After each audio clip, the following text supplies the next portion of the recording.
नचिकेता का नाम तो आप सभी ने सुना ही होगा।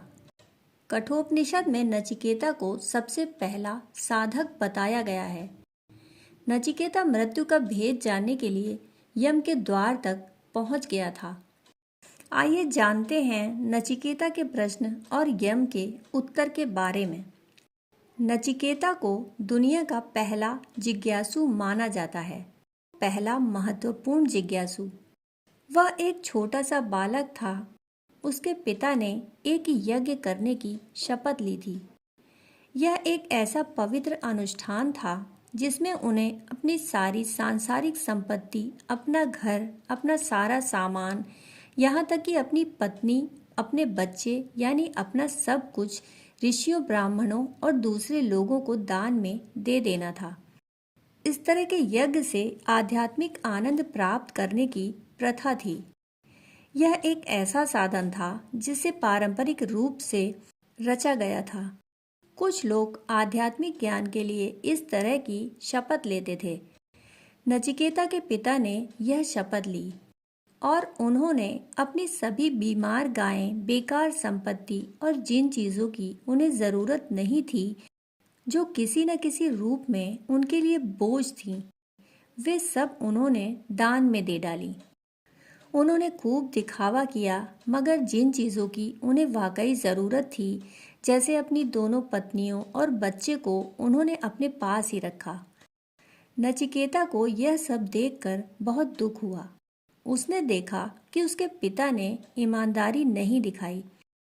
उसके पिता ने शपथ ली थी कि वह सब कुछ दान करके आध्यात्मिक आनंद प्राप्त करेंगे, मगर उन्होंने चालाकी की। नचिकेता अपने पिता के पास गया और इस बारे में उनसे बात करने लगा। उसकी उम्र उस समय सिर्फ 5 साल की थी, मगर उसमें असाधारण समझदारी थी। नचिकेता ने अपने पिता से कहा, आपने ठीक नहीं किया। अगर आप सब कुछ देना नहीं चाहते थे तो आपको यह शपथ नहीं लेनी चाहिए थी। एक बार शपथ लेने के बाद आपको सब कुछ दे देना चाहिए। मुझे बताइए कि आप मुझे किसको दान करने वाले हैं। उसके पिता क्रोधित हो गए और बोले, मैं तुम्हें यम को देने वाला हूँ। यम मृत्यु के देवता होते हैं। बालक ने अपने पिता की बात को बहुत गंभीरता से लिया और यम के पास जाने के लिए तैयार होने लगा। फिर वह यम के पास चला गया। यम उस समय यमलोक में नहीं थे। नचिकेता ने पूरे 3 दिन तक इंतजार किया। एक छोटा सा बालक बिना भोजन पानी के यम के द्वार पर इंतजार करता रहा। 3 दिन बाद जब यम लौटे तो उन्होंने पूरी तरह थके और भूखे मगर पक्के इरादे वाले इस छोटे से बालक को देखा। वह बिना हिले डुले वहां बैठा हुआ था। वह भोजन की तलाश में इधर उधर भी नहीं गया। वह बस वहां बैठकर यम की प्रतीक्षा कर रहा था। यम इस बालक के पक्के इरादे से बहुत प्रभावित हुए, जो 3 दिन से बिना कुछ ग्रहण किए प्रतीक्षा कर रहा था। वह बोले, मुझे यह देखकर बहुत अच्छा लगा कि तुम 3 दिन से मेरा इंतजार कर रहे हो। तुम्हें क्या चाहिए? मैं तुम्हें 3 वरदान देता हूँ। बताओ तुम क्या चाहते हो? नचिकेता ने सबसे पहले कहा, मेरे पिता बहुत लालची हैं। वह सांसारिक सुख सुविधाएं चाहते हैं, इसलिए आप उन्हें सारे भौतिक ऐशो आराम का आशीर्वाद दें। उन्हें राजा बना दीजिए। यम ने कहा, तथास्तु। उसने दूसरा वरदान मांगा, मैं जानना चाहता हूँ कि मुझे ज्ञान प्राप्त करने के लिए किस तरह के कर्मों और यज्ञों को करने की ज़रूरत है। वैदिक साहित्य में हमेशा यज्ञों की बात की जाती है। सारा वैदिक साहित्य ऐसा ही है। यम ने उसे सिखाया कि उसे क्या करना चाहिए। फिर नचिकेता ने उनसे पूछा, मृत्यु का रहस्य क्या है? मृत्यु के बाद क्या होता है? यम ने कहा, यह प्रश्न तुम वापस ले लो। तुम मुझसे और कुछ भी मांग लो। तुम चाहो तो मुझसे एक राज्य ले लो, मैं तुम्हें दे दूंगा। मैं तुम्हें धन दौलत सब दे सकता हूँ। मैं तुम्हें दुनिया के सारे सुख दे सकता हूँ।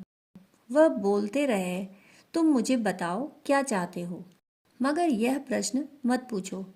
नचिकेता ने कहा, इन सब का मैं क्या करूँगा? आप पहले ही मुझे बता चुके हैं कि ये सब चीज़ें नश्वर हैं। मैं पहले ही समझ चुका हूँ कि सारे क्रियाकलाप, लोग जिन चीज़ों में संलिप्त हैं, वे सब अर्थहीन हैं। वह सिर्फ दिखता है, वह हकीकत नहीं है। फिर मुझे और धन दौलत देने का क्या लाभ? वह तो मेरे लिए सिर्फ एक जाल ही होगा। मैं कुछ नहीं चाहता, आप बस मेरे प्रश्न का उत्तर दीजिए। यम ने इस सवाल को टालने की हर संभव कोशिश की। वह बोले, देवता भी इस प्रश्न का उत्तर नहीं जानते, मैं तुम्हें नहीं बता सकता।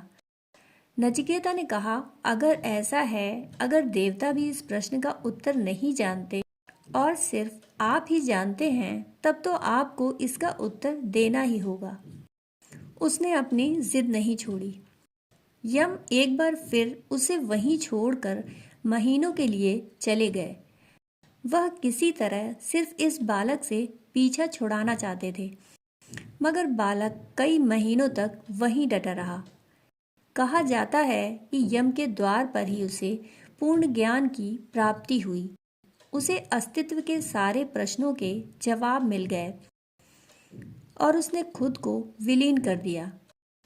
वह प्रथम जिज्ञासु था, इसलिए हमेशा उसे एक आदर्श की तरह प्रस्तुत किया जाता है। उस तरह का पक्का इरादा रखने वाला 5 साल का बालक जो किसी चीज के लालच में नहीं पड़ा, वह सिर्फ ज्ञान चाहता था। हमारी तीव्रता ही हमें रूपांतरित करती है। हम चाहे कर्म के पथ पर चलें या ज्ञान या क्रिया या भक्ति के पथ पर, हमारी तीव्रता ही हमको इन रास्तों पर आगे बढ़ाती है, ना कि खुद ये रास्ते। अगर तीव्रता ना हो तो कोई क्रिया कुछ नहीं कर सकती। जब तीव्रता इन क्रियाओं में आ जाती है तो उनमें हमें एक अलग आयाम तक ले जाने की शक्ति होती है। जब हम नचिकेता की तरह होते हैं तो हमें किसी मार्ग की जरूरत नहीं, सब कुछ यहीं मिल जाता है, कहीं जाने की जरूरत नहीं। इच्छा को इतना प्रबल और शक्तिशाली होना चाहिए कि ईश्वर हमसे दूर न जा सके और दिव्यता हमें नजरअंदाज न कर पाए। दोस्तों, कहानी सुनने के लिए आपका बहुत बहुत आभार।